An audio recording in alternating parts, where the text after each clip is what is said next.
You ask Tiger to calculate. This deals with finding the midpoint between 2 points. The midpoint between the 2 points is 9, 2.5. Let's solve it step by step.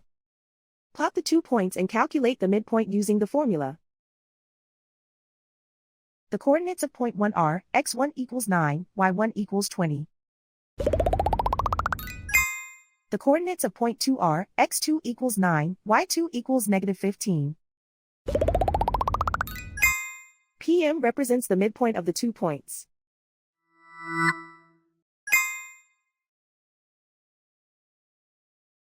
Use the x values in the midpoint formula to find the midpoints x. x1 equals 9.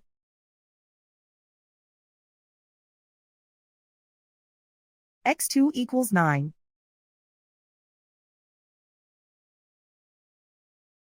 Simplify the arithmetic.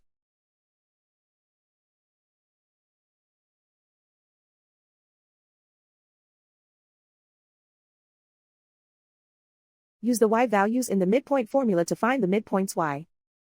y1 equals 20.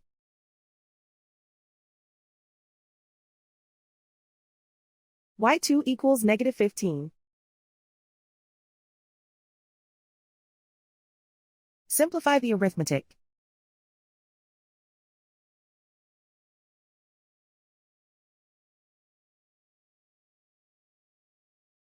And so, the midpoint is 9, 2.5.